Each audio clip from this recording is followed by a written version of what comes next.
Social media Patel Prahlad भाई, subscribe कीजिए, share कीजिए, कमेंट कीजिए, लाइक कीजिए। 17 में डॉलर और रुपए का संबंध कैसा था? 1917 में 1 रुपए के में 13 डॉलर होते थे। 1 रुपया इक्वल टू 13 डॉलर 1917 में। आज क्या हालत है? आज जब हम ये चर्चा कर रहे हैं तो रुपया रसातल में जा चुका है। ऐतिहासिक डिप, इतना नीचे कभी नहीं गया था। 1 डॉलर इक्वल टू 86 रुपया 27 पैसा। 86 रुपए 27 पैसा। आज से ज्यादा पहले नहीं। जब आप मुग्धता की बात करते हैं मोदी जी, तो यह भी बताना चाहिए कि आज से 100 साल पहले 1 रुपए में 13 डॉलर होते थे। विदेशी मुद्रा भंडार, विदेशी मुद्रा भंडार नीचे, एकदम नीचे जा रहा है। 80 अरब से ज्यादा की गिरावट हो चुकी है विदेशी मुद्रा भंडार में। 80 अरब से ज्यादा सब जमीन में चला गया। शेयर बाजार में पूछिए मत, को हराम है। रोज इस देश के आम आदमी के जेब का पैसा डूब रहा है और हजारों लाखों करोड़ रुपए डूबता है। ये छोटा मोटा अमाउंट नहीं है। अब आज जोड़िए चर्चा में भाऊ को, क्योंकि भाऊ मिड डे मुद्दा में तो रहते ही हैं, लेकिन भाऊ ने अपनी पत्रकारिता में, स्वागत है भाऊ आपका, अपनी पत्रकारिता में आर्थिक जगत को बहुत कवर किया है। शुरुआत ही पत्रकारिता की तो वो शेयर बाजार से लेकर के, मतलब जो कहते हैं ना, अर्थ जगत को, फिनांस को कवर करते हैं। तो इस मामले में उनकी समझ बहुत मुझसे सैकड़ों गुना ज्यादा बेहतर है। भाऊ, पहले मैं कुछ बयानबाजियां सुना देता हूं इस देश के माननीय प्रधानमंत्री नरेंद्र मोदी की। ये माननीय जी को सुनना बहुत जरूरी है, बहुत जरूरी है। हालांकि अंधभक्त सुने न सुने कोई फर्क नहीं पड़ता। जरा मोदी जी की बाइट सुनाइए तो, रुपए को लेकर के उनका परम ज्ञान, चरम ज्ञान। इस प्रकार से रुपया इतनी तेजी से गिर नहीं सकता। अरे नेपाल का रुपया नहीं गिरता है, बांग्लादेश की करेंसी नहीं गिरती है, पाकिस्तान की करेंसी नहीं गिरती, श्रीलंका की करेंसी नहीं गिरती। क्या कारण है? हिंदुस्तान का रुपया ईवीएम स्कैम रहा है। ये जवाब देना पड़ेगा आपको। देश आपसे जवाब मांग रहा है। भाइयों बहनों, It takes time to learn. तो बहनों जवाब मांग रहा है, लेकिन 11 साल से इस देश के मुंह पर टेप लग गया। ये देश बोलना बंद कर चुका है। जवाब तो बहुत दूर की बात है, बोलना बंद कर चुका है। एक काबिल वित्त मंत्री हैं जो मनमोहन सिंह को कहती थी कि मैं वो तो कभी नहीं बनना चाहती हूँ, बन भी नहीं सकती, सपने मत सोचो। ये देश भले गूंगा हो चुका है, जिस दिन मुंह खोलेगा उस दिन कहीं का छोड़ेगा नहीं। गूंगा भी कभी न कभी बोलेगा। भले आज गूंगा है देश, गूंगा कह रहा हूं अपने देश को। सुनाइए जरा इनके रुपए को, ज्ञान को, रुपए के ज्ञान को सुनाइए। With a great sense of concern about the falling rupee, it is about to cross the 62 mark against the dollar. Indian economy and the state of affairs in the Indian economy are very clearly getting reflected in this falling value of rupee. First of all, I would look at it as not rupee sliding. I will look at it as dollar strengthening. Dollar strengthening incessantly. So obviously all other currencies are performing against the strengthening dollar. मैं मार नहीं खाया, उसने मुझे पटक पटक के मारा। उसने पटक पटक के मारा है, धर के लातम जूता बरसाया है, बस यही समझ लीजिए आप। ये इनका क्या था, जब 62 रुपया पार किया डॉलर तो सुना आपने, और जब 86 पार कर रहा तो करी नहीं, रुपया नहीं गिर रहा, डॉलर मजबूत हो रहा है। मैं कहूंगा कि मीडिया रिपोर्ट्स ये गोदी ही है सर, लेकिन फिर भी भाई छापना पड़ता है, खबरें तो दिखानी पड़ती हैं कुछ ना कुछ ना, भले ही उसको ज्यादा जोर न दे। बहुत सारे नीचे लिखते हैं कि मनगढ़ंत, ये अशोक वानखेड़े वाला से चित्रांत, मनगढ़ंत अपने मन से रुपया गिराते बढ़ाते हैं। डॉलर के मुकाबले सबसे निचले स्तर पर पहुंचा रुपया। शेयर बाजार भी धड़ाम, ये स्टॉक बिखरे। ये जागरण वगैरह हैं जिनके बारे में किसी का संदेह नहीं, पूरा देश जानता है कि सुबह जगते हैं तो सुप्रभात करते हैं हाथ जोड़ करके, और रात में सोते समय भी गुड नाइट करके सोते हैं साथ। हटाइए, अगला दिखाइए, अगला दिखाइए। जो मैं कहा था ये सबसे महत्वपूर्ण है, विदेशी मुद्रा भंडार। विदेशी मुद्रा भंडार क्यों 10 महीने के निचले स्तर पर विदेशी मुद्रा भंडार? एनालिस्ट बोले पूर्व आरबीआई गवर्नर है जिम्मेदार। देखिए यहाँ पर भी बचाने की पूरी कोशिश होती है। अगर यही विदेशी मुद्रा भंडार बढ़ा होता तो एनालिस्ट बोले होते कि मोदी का करिश्मा, मोदी गए ला करके बोरे में यहाँ भरे हैं विदेशी मुद्रा भंडार में, बटा देती। भाऊ उसी रुपया और डॉलर की बात कर रहे हैं आज, इसलिए हम कह रहे हैं कि अभी संघ 100 साल अपना 2000 हो गया ना, 2025 आ गया, 1925 में बना था, 100 साल पूरा करने जा रहा है। माल ताम झाम की अभी तैयारी है। जरा हम रुपए पर 108 साल हो गए, 108 साल जिस आंकड़े को मैंने रखा है, 108 साल पहले 1 रुपया इक्वल टू 13 डॉलर, आज 1 डॉलर इक्वल टू 86.27 रुपया। कोई बोलने वाला नहीं है, कोई जवाब भी नहीं मांग रहा। जवाब क्यों नहीं मांग रहा है मोदी जी? जवाब क्यों नहीं देंगे? नहीं, मोदी जी जवाब कहाँ देते हैं? वो तो मन की बात करते हैं, जन की बात कहाँ सुनते हैं। वो पार्लियामेंट में जवाब की बात नहीं देते, पार्लियामेंट में उठे हुए सवालों के जवाब नहीं देते, वो प्रेस कॉन्फ्रेंस नहीं देते, 3-4 लोगों को बुला के बताते हैं कि आम कैसा खाते हैं, वो चूस के खाते हैं कि काट के खाते हैं। डॉलर की कोई कीमत नहीं। सबसे पहले मैं मोदी जी के उस वक्तव्य को ध्यान देना चाहूंगा जिसमें उन्होंने कहा था कि भारत की करेंसी अकेली गिर रही है, नेपाल, बांग्लादेश, श्रीलंका की नहीं गिर रही है। कई बार आदमी को कुपड़ आदमी होते हैं, अनपढ़, और अनपढ़ तो कम से कम ठीक होता है, कुपड़ जो है इनको बोलना नहीं चाहिए, कम से कम ऐसे मामले में नहीं बोलना चाहिए। करेंसी का अपना एक ट्रेडिंग सेंटर है, करेंसी का एक बहुत बड़ा मार्केट है, ट्रेडिंग मार्केट। ऐसे में यदि भारत की करेंसी गिरती है तो बट नेचुरल है नेपाल, पाकिस्तान, बांग्लादेश सभी का पैसा गिरता है, नहीं तो लोग स्वैप ट्रेडिंग में अरबों रुपए कमाएंगे। ये बहुत थोड़ा कॉम्प्लिकेटेड ट्रेड है, इसलिए मैं इसमें ज़्यादा जाता नहीं हूँ। लेकिन जब ये बोल रहे थे कि रुपया 60-65 पे, उन्होंने कहा था कि मनमोहन सिंह की उम्र पार कर गया, ये जब बोल रहे थे तो अभी तो मुझे लगता है कि क्या पूरी कैबिनेट की उम्र पार करेगा कि रुपया 100 साल में 100 रुपये पे डॉलर चला जाएगा तो आश्चर्य नहीं। ये क्यों होता है? ये क्यों होता है? ये यूं ही नहीं होता। हंसी भी आती है, उसके बाद वित्त मंत्री कह रहे हैं कि वो रिफ्लेक्ट करती है, दुख भी होता है पैसा जाना, क्योंकि 60 रुपए के ऊपर चला गया है डॉलर। जिसके लिए दुख होता है, मोदी के लिए हंसी आती है। विपक्ष में थी, सत्ता पक्ष में आती थी, वो कहती है कि डॉलर स्ट्रेंथ हो गया, पूरे विश्व की करेंसी गिर गई। मैं थोड़ा सा लोगों को इसमें टेक्निकल एस्पेक्ट बताऊंगा। क्या होता है आशीष, जिस देश का निर्यात ज्यादा है उनके लिए डॉलर का ऊंचा रेट होना बहुत प्रॉफिटेबल होता है, क्योंकि वो माल बेचते तो डॉलर में लाते हैं। तो कई देश ऐसे हैं, चाइना, जापान, जर्मनी, ये कई बार अपने करेंसी को खुद डिवैल्यू करते हैं, भारत में ज्यादा भारत में 1991 में मनमोहन सिंह ने किया था। लेकिन होता क्या है, तब आपका निर्यात ज्यादा होता है। हाँ, यदि आज देश का निर्यात ज्यादा होता तो गिरते हुए रुपये को लेके, आज लोहड़ी का दिन है, मैं सभी दर्शकों को लोहड़ी की भी शुभकामनाएं देता हूं।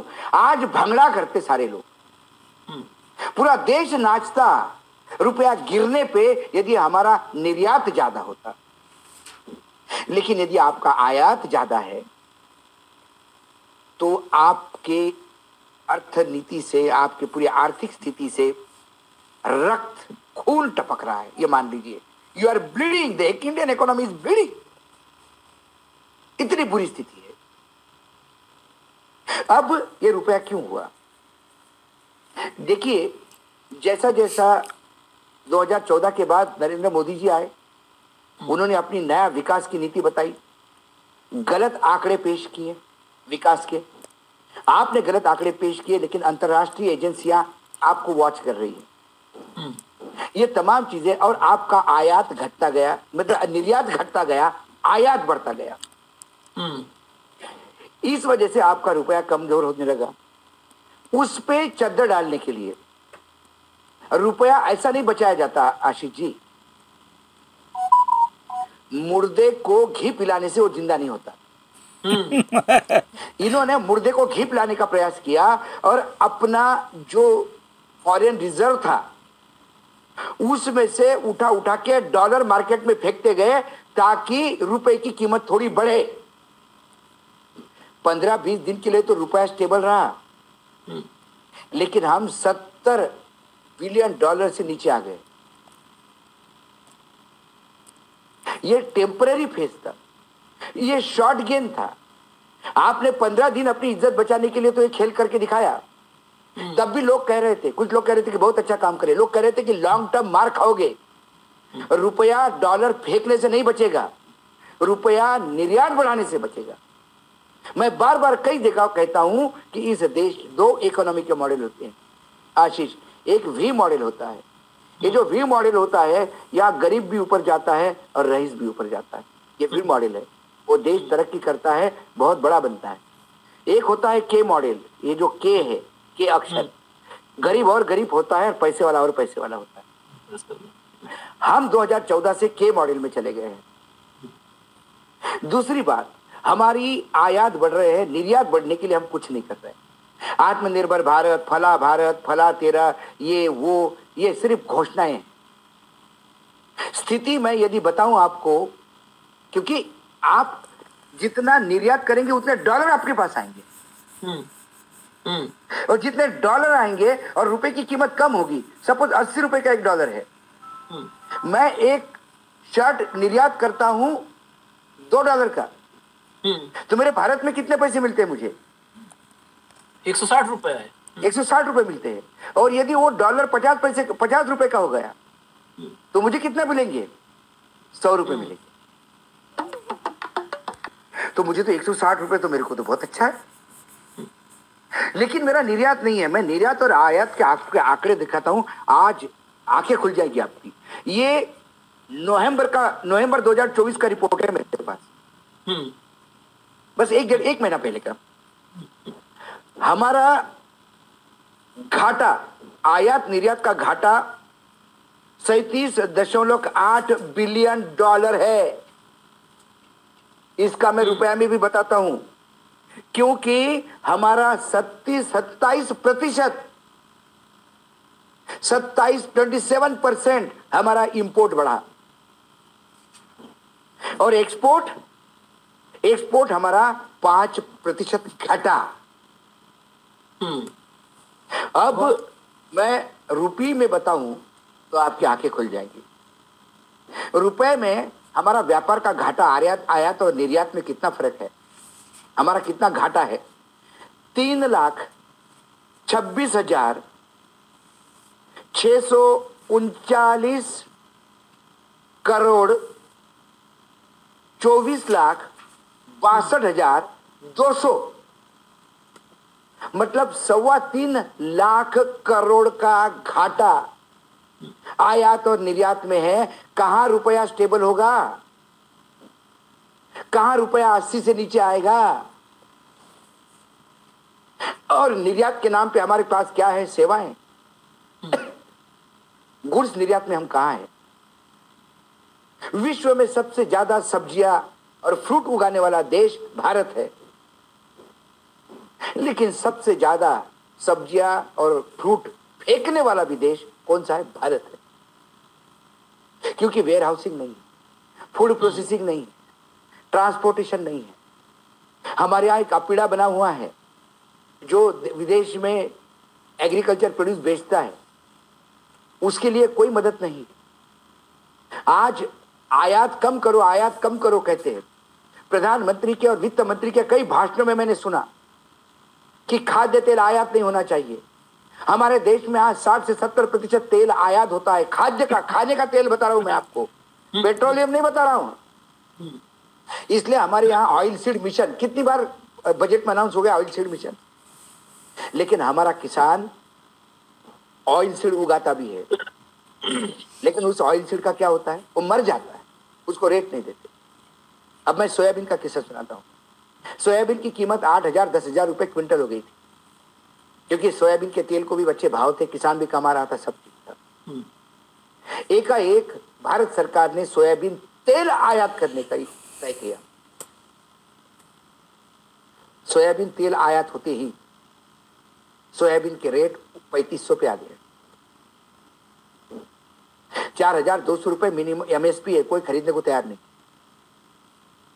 और प्रधानमंत्री महाराष्ट्र के चुनाव में जाके बोले कि मैं 6,000 रुपए दूंगा सोयाबीन को, किसान इंतजार कर रहा है।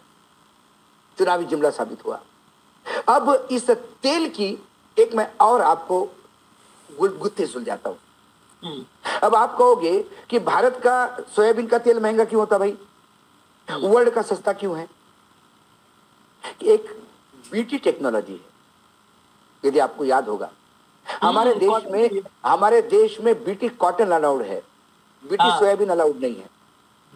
तो मेरे यहाँ जो ऑर्डिनरी सोयाबीन है वो 1 एकड़ में 10 क्विंटल होता है, बीटी सोयाबीन 1 एकड़ में 80 क्विंटल होता है। ठीक है, विदेशों में बीटी सोयाबीन है, जो तेल सोयाबीन का इंपोर्ट हो रहा है वो बीटी का तेल है। तो बीटी सोयाबीन का तेल इतना सस्ता है, उसके सामने भारत के सोयाबीन का तेल तो नीचे पटक पटक के सर पटक के रोएगा तो भी बिकेगा नहीं। सोयाबीन तेल यदि आयात नहीं होता तो मेरे यहां सोयाबीन को रेट मिलता, लेकिन नहीं। सोयाबीन तेल क्यों आयात हुआ? अडानी सेट का तेल है सोयाबीन का ब्रांड। तो देश का किसान जाए भाड़ में। ऐसी कई चीजें हैं जो हम निर्यात कर सकते हैं। हमारे यहाँ संतरा निर्यात होता था, मैंने फ्रूट और वेजिटेबल की बात कही। नागपुर का संतरा बांग्लादेश में स्टॉक बैरल में जाता था, पूरा नागपुर का किसान खुश था, पूरा विदर्भ का। नागपुर, चंद्रपुर, अमरावती, वाशिम, अकोला, ये सब किसान खुश थे, वर्धा, कि हमारा और अच्छे रेट में जा रहा था। सरकार ने बांग्लादेश में जाने वाले संतरे पे 100 रुपए किलो की निर्यात ड्यूटी लगाई। अब मुझे बताओ, 100 रुपए महंगा संतरा पर केली यदि ड्यूटी से होगा तो बांग्लादेश वालों ने हाथ जोड़ लिए, वो थाईलैंड की तरफ गए संतरा लेने, और मेरे नागपुर का संतरा सड़ गया। ये नीतियां किसके लिए करते हैं? क्योंकि गडकरी नागपुर से आती, इसलिए परेशान करना है। गडकरी खाए गाली, अब क्या करना है? पढ़ने दो गाली उसको। क्या ये राजनीति का स्तर आ गया है? ऐसे कई मैं उदाहरण दे सकता हूं आपको। तो जब तक आपका निर्यात नहीं बढ़ेगा, आपका डॉलर नहीं रुकेगा, आपका आयात कम नहीं होगा। आयात कहां से कम होगा? आत्मनिर्भर भारत, तेजस, बॉडी बिल्डर है हम, बॉडी बिल्डर। ये बसेस के चेसिस पे कई बसें बनाने वाली कंपनी है। इंजन जी से आएगा, तोहफे बाहर से आएगी तो उसके बारूद भी बाहर से आएगी, गोलियां भी बाहर से लानी पड़ रही है हमको। ये हमारे देश के इन कुपड़ लोगों की नीतियां है। दास साहब को लोग बोल रहे थे, गवर्नर थे, अरे भाई साहब ये आयात कम करो, निर्यात बढ़ाने का कुछ प्रयास करो तो डॉलर देश में आएगा। जिस देश में ज्यादा डॉलर आता है उसकी करेंसी स्टेबल होती है। आपने क्या किया? मरीज को ठीक करने के बजाय मरीज को वेंटिलेटर पे रखा। आज ना कल वेंटिलेटर पे निकालना पड़ेगा, मरीज मरेगा। भाई मुझे एक बीमारी है, मुझे बचने के लिए वेंटिलेटर पे आपने रख दिया, दवाई जब तक दोगे नहीं तब तक वो वेंटिलेटर पे कितने दिन तक रहूंगा मैं? फिर मेरा मरना तय है। आप दवाई नहीं दे रहे थे, आप निर्यात नहीं बढ़ा रहे थे, सिर्फ बड़ी बड़ी बातें होती है। मुझे याद है फेंकू वित्त मंत्री का भाषण कि आंध्र प्रदेश की मिर्च, श्रीनगर का केसर हम क्लस्टर डिस्ट्रिक्ट बनाएंगे। कहां हो गया भाई क्लस्टर डिस्ट्रिक्ट? कौन सा है? हर बजट में बस हवाबाजी, हवाबाजी और हवाबाजी, हवाबाजी, धोखाबाजी। कैपिटल जनरेशन कहाँ है? अब आइए शेयर मार्केट, अब आइए शेयर मार्केट पे। ये तो हो गया आयात निर्यात से। डॉलर जाता है बाहर, आता नहीं है। यदि 3 लाख 3.25 लाख करोड़ का घाटा है तो इतना डॉलर बाहर जा रहा है ना अपना। 3.25 लाख करोड़ का डॉलर बाहर जा रहा है, तभी तो हम भाई डॉलर में माल बेचेंगे, तभी तो पैसा आएगा, माल देगा ना कोई। ये हो गई बात। अब दूसरी शेयर मार्केट में ले लीजिए। शेयर मार्केट से लगातार बाहर आउटफ्लो हो रहा है। हमारे शेयर मार्केट में जो विदेशी निवेश है वो धीरे धीरे फॉरेन इन्वेस्टर जिसको एफआईज करते हैं FII धीरे धीरे निकल रहे हैं। वो तो नफा करने के लिए वो आती है, वो तो नफा करके चली जाती है। इंडिया का रुपया चला गया। इकोनॉमी की ग्रोथ स्लो है। गवर्नमेंट के आंकड़े कहते हैं कि 6.4 पे है, जो पिछले 4 साल से नीचतम है। इंडस्ट्रियल स्लो डाउन है, कैश क्रंच है और इंडियन रूपी बुरी तरह से नीचे गिर रहा है। धड़ाम गिर रहा है। द्योतक है जिससे ये पता पड़ता है कि ये इकोनॉमी बीमार है। जब आपकी इकोनॉमी बीमार है तो फिर बाहर से पैसा लगाने वाला आदमी धीरे से निकल जाता है, क्योंकि स्टॉक मार्केट उस इकोनॉमी के इंडाइसेस से चलता है। यदि आपकी इकोनॉमी नीचे होगी तो स्टॉक मार्केट भी नीचे रहेगा। विदेशी आदमी तो पैसा कमाना आता है, एक काम हो गया। दूसरा, अमेरिका में अभी जो लेबर की रिपोर्ट आई है, जॉब्स की, वो रिपोर्ट इतनी स्ट्रांग है कि अमेरिकन इकोनॉमी उभरती हुई दिखाई दे रही। तो RBI, वहां जो फेडरल बैंक है, वहां का जो रिजर्व बैंक है, फेडरल बैंक, वो क्या करता है, जब दर बढ़ाता है ब्याज की, तो हमारे यहां से इन्वेस्टमेंट निकल जाता है और वह अमेरिका में चला जाता है, क्योंकि वहां अच्छा ब्याज मिल रहा है तो क्यों भारत में रिस्क लेंगे वो लोग। जब वहां ब्याज कम मिलना शुरू हो जाता है डिपॉजिट पे, तो वो लोग उससे ज्यादा कुछ भारत में मिलता है क्या करके शेयर मार्केट में लगाते हैं, नफो करके चला जाता है। तो वहां जो ब्याज की दर कम होनी थी वो उसने मेंटेन रखी, काटी नहीं। इससे सेंटिमेंट और जो धारणा होती है वो और नीचे आती और शेयर मार्केट धड़म हो गया। अब भाई आपके यहाँ 5 करोड़ लोग आ गए कुंभ में, इसलिए तो शेयर मार्केट नहीं चढ़ेगा, है ना। ये आप भगवे कपड़े पहन के नाच सकते, शेयर मार्केट और रुपए की कीमत नहीं चढ़ेगी कि अच्छा आपने ये कर दिया, या किसी मस्जिद में आपने मंदिर ढूंढ लिया तो शेयर मार्केट नहीं बढ़ेगा। सीता सलामत नहीं तो राम क्या करेगा। इस देश की अल्टीमेटली एक कहावत है, बिना भोजन न भजन हो गोपाला। भोजन की व्यवस्था क्या है, इकोनॉमी क्या है, जॉब चाहिए। मेरे घर की मैं बात बताता हूँ, 3-3.5 हजार रुपए का किराने का बिल है हर महीने का। इस बार 6,000 हो गया। उसमें दालें नहीं मंगाई गई क्योंकि पिछले दिसंबर में हम सब लोग बाहर थे। तेल 200 रुपए पहुंच गया है, दालें 150-200 के रेंज में है। सब्जियां आप भूल जाइए, कोई पुराने रेट 20 रुपए किलो वाला भूल जाइए वो रेट। तो हर आदमी का यदि बजट बढ़ा है, खाने का बजट बढ़ा है, आपके किराने का बजट बढ़ा है, इलेक्ट्रिक का बिल लगातार बढ़ता ही जा रहा है, पेट्रोल डीजल के रेट बढ़ रहे हैं तो ट्रांसपोर्टेशन बढ़ रहा है, महंगाई बढ़ गई, बढ़ रही है, क्या नहीं बढ़ रहा है। बढ़ नहीं रहा है तो सिर्फ निर्यात, बढ़ नहीं रहा है तो वित्तीय जो अपना जो प्रॉफिट होना चाहिए वो घाटा भी बढ़ रहा है। बताओ, राइस पीट भी बढ़ रही है। अल्टीमेटली इसको रोकना कहाँ पड़ेगा, एक कोई बेसिक नीति बनानी पड़ेगी। सिर्फ जुमलेबाजी से नहीं होगा कि देश महान आर्थिक शक्ति, मैं बार बार कहता हूं, विश्व गुरु में बनूंगा फेंके खाली। करोड़ का देश है ये आशीष। इसकी इकोनॉमी वर्ल्ड में 4थे नंबर पे हो सकती है, 3रे नंबर पे हो सकती है, 2रे नंबर पे हो सकती है। इकोनॉमी बड़ी होने से काम नहीं होगा, इकोनॉमी प्रॉफिटेबल होने से काम होगा। एक दुकान स्टैंडर्ड होनी चाहिए इकोनॉमी। और 1 करोड़ है और प्रॉफिट 30% है, मतलब 30 लाख साल का प्रॉफिट कमाता है, और एक आदमी का 100 करोड़ का टर्नओवर है और उसका प्रॉफिट 0 है, तो क्या करे, उसका लॉस है 30 लाख रुपए। तो 100 करोड़ के टर्नओवर को काट चाटूंगा मैं। इलेक्शन फंड में भी डिमांड करते हैं बाद में। अच्छा है 1 करोड़ वाला। मुझे इकोनॉमी बड़ी नहीं चाहिए, बड़ी तो देश की जनसंख्या के कारण होती है, स्टैंडर्ड होनी चाहिए। ये उपमहाद्वीप है, केरल जैसे राज्यों के बराबर यूरोप में देश है।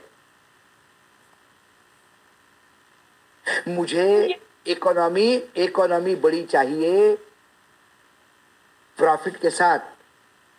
रघुनाथ राजन चाहिए, मजबूत चाहिए, मजबूत इकोनॉमी चाहिए। हाँ। डेमोक्रेसी और इकोनॉमी दोनों में ये बात दूसरी है। तो दूसरी बात मैं कहता हूँ, ये जीएसटी का ज्ञान देते हैं कि जीएसटी का कलेक्शन इतने लाख के ऊपर गया। मैं बार बार समझाने का प्रयास करता हूं दर्शकों को, जीएसटी ये कीमतों पे होती है, जीएसटी वॉल्यूम पे नहीं होती। एक शर्ट 100 रुपए का मैं बेचता हूं तो जीएसटी यदि उस पे 18% है तो 18 रुपए टैक्स आएगा। यदि वो शर्ट मैं 50 रुपए का बेचता हूं तो जीएसटी आएगा 9 रुपए, और वो मैं शर्ट 200 रुपए का बेचता हूं तो जीएसटी आएगा 36 रुपए। ये 36 रुपए जीएसटी आने पे इतराते हैं, ये इस बात को भूल जाते हैं कि वो 100 रुपए का शर्ट 200 का हो गया। तो आपका जीएसटी इसलिए बढ़ रहा है कि महंगाई बढ़ रही है, कंजम्पशन उतना ही है, तो गब्बर टैक्स है वो। तो यदि उपभोक्ता की डिमांड बढ़ती तो फैक्ट्रियां चलती और कैपेसिटी चलती, वहां भी स्लो डाउन है। दूसरी बात, एक होता है स्टेट जीएसटी, एक होता है सीजीएसटी सेंट्रल जीएसटी, और एक होता है आईजीएसटी जिसको इंटीग्रेटेड जीएसटी कहते हैं। उस इंटीग्रेटेड जीएसटी में सबसे बड़ा कंपोनेंट इंपोर्ट पे ड्यूटी है। जो देश आयात पे ड्यूटी लगा के टैक्स कलेक्शन पे इतराता है उसको गर्त में जाना 100% तय है।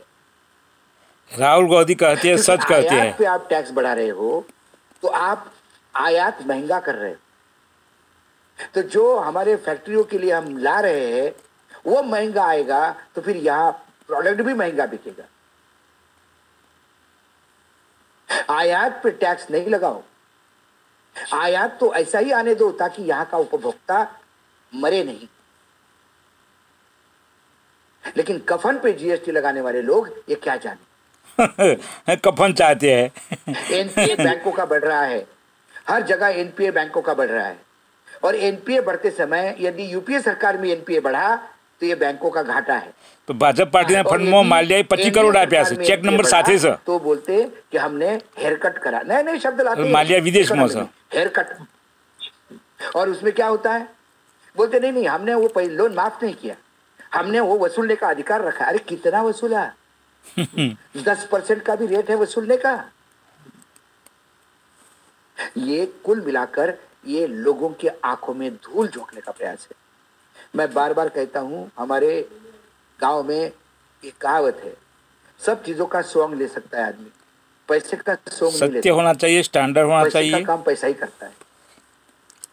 मैं बड़ा बनने का लोगों के सामने बता सकता हूँ, मैं सेलिब्रिटी बनने का आव ला सकता हूँ कि नहीं मैं सेलिब्रिटी, ओनली एडवर्टाइज मनी, लेकिन मैं करोड़पति होने का नहीं बता सकता क्योंकि उसके लिए करोड़ रुपए होना जरूरी है। इसमें पार्टनरशिप है, गोदी मीडिया, नौटंकी नहीं चलती, 80% नौटंकी लाई का काम पैसा करता है। और आज जो चैनल वाले भी अच्छा नहीं है, आयात निर्यात में 3-3.25 लाख करोड़ का घाटा खाता हो, उस देश की क्या कहने। और फिर कहते हो कि डॉलर बढ़ रहा है इसलिए सब ईएम स्कैम है। राजीव कुमार, समझ रखा है, Modi, Shah, Chandrachud, Gogoi, CBI, ED, court are fail, finance minister fail, बेचारे मुंह छुपा के बैठे होंगे क्या करें कमरे में। हमने ये तो नहीं, भगवान बचाएगी। अच्छी खासी पढ़ी लिखी मैना कुपड़ कैसी हो गई, लेकिन फिर गिरगिट को देख के गिरगिट रंग बदलता है। कुपड़ों की जमात में बैठोगे तो कुपड़ की बातें करोगे। उनके पतिदेव ज्यादा अच्छी तरह से जानते हैं भारतीय अर्थनीति को। नहीं, पतिदेव की कौन अब सुन रहा है? पतिदेव का चलता है नहीं, निर्मला सीतारमण का पति का तो अर्थव्यवस्था में और डॉलर वो सब जानता है, कहता भी है। एक बात पूरे में समझ में आई कि मोदी जी को शर्म नहीं आती। क्यों नहीं आती, यही सवाल, लेकिन जवाब नहीं देंगे।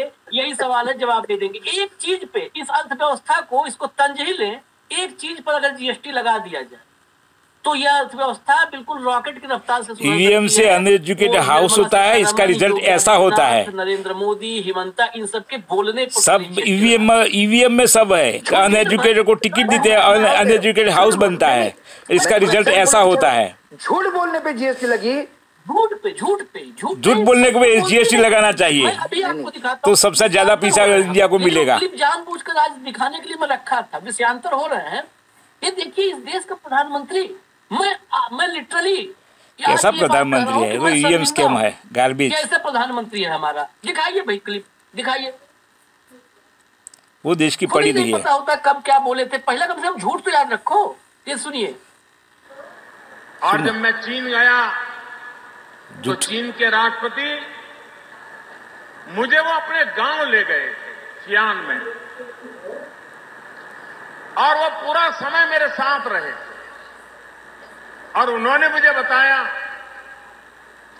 कि ह्यूआन संग जो चीनी फिलोसोफर था, जो वडनगर में रुका था, लंबे अरसे तक उसने अध्ययन किया। कितना झूठ बोला। वडनगर क्या है, चीन क्या है, कैसे टाइम की बात है? झूठ है सब। ह्यूआन संग मेरे गांव में आकर के 2014 में जब मैं प्रधानमंत्री बना तो स्वाभाविक दुनिया के लीडर से कट से कॉल करते हैं। तो चीन के राष्ट्रपति शी, उनका कट से कॉल आया, शुभकामनाएं वगैरह वगैरह बातें हुई। फिर उन्होंने खुद ने कहा कि मैं भारत आना चाहता हूं। मैंने कहा बिल्कुल स्वागत है। इंडिया के 10 साल बिगड़ गए। तो कहा लेकिन मैं गुजरात जाना चाहता हूं। मैंने कहा तो और अच्छी बात है। तो उन्होंने कहा कि मैं तुम्हारे गांव वडनगर जाना चाहता हूं। मैंने कहा क्या बात है, आपने यहां तक का कार्यक्रम बढ़ा दिया है। बोले तुम्हें मालूम है क्यों? मैं कहा नहीं, मुझे मालूम नहीं। तो बोले मेरा और तुम्हारा एक स्पेशल नाता है। तो क्या? ह्यूएन संग जो चाइनीज फिलोसोफर था, वो सबसे ज्यादा समय तुम्हारे गांव में रहा था। गलत है वो, लेकिन वापस झूठ बोल रहा है। कैसा तो प्रधानमंत्री है वो? अरे रे, दोनों का ये भगवान कैसे माफ करेगा? 2017 में जब मैं बताया तो ये चीन गए। देश के लिए दुख होता है और मोदी के लिए हंसी मजाक होता है। 2025 में 2014 मतलब 3 साल में बस ये टाइम मशीन में ट्रेवल करते। टाइम मशीन में ट्रेवल। देखिए उनकी इंटरव्यू में उन्होंने कई बार कहा कि मैं तो स्कूल गया ही नहीं, मैं तो कॉलेज वाले तो पढ़ाई तो झूठे बोलेंगे ना। मैं तो भीख मांग के खा रहा था। फिर वो बांग्लादेश के इसमें जेल में भी चले गए थे। ये आदमी पिछले 70 साल में 170 साल का काम कर चुका है। तब भी माफ नहीं करते, तब भी देश को नहीं माफ करते, तब भी देश को माफ करते। दूसरी बात है, कई जगह पे ऐसा कॉन्ट्रडिक्शन है, एक जगह नहीं है, कई जगह है, खुद को ही कॉन्ट्रडिक्ट करते हैं। अभी हाल ही में 2024 के चुनाव में बोला था कि मैं बायोलॉजिकल हूँ, नॉन बायोलॉजिकल हूँ। अब भी पॉडकास्ट में बोला नहीं मैं तो इंसान हूँ। वैन शंकर वडनगर, वैन शंकर। तो उसके देवत्व को क्या मोहन भागवत ने डंडा मार के फिर इंसान बनाया? मतलब ये देश के प्रधानमंत्री है, कम से कम इनको ये भूलना नहीं चाहिए। तो ये नहीं कहता हूँ कि देश के प्रधानमंत्री कोई डिग्री वाले होने चाहिए। देश के प्रधानमंत्री कोई भी होना, एजुकेट होना चाहिए। पद पे जाने इससे अच्छा तो किसान, कॉमन किसान भी अच्छा काम करेगा। पद की गरिमा इतने नीचे मत गिराओ। कितना खर्चा है इसका। हबल शास्त्री कहो, वो कहो, राजा भोज कहो, गंगू तेली कहो, कोई भरोसा नहीं, कोई भरोसा नहीं। No trustable.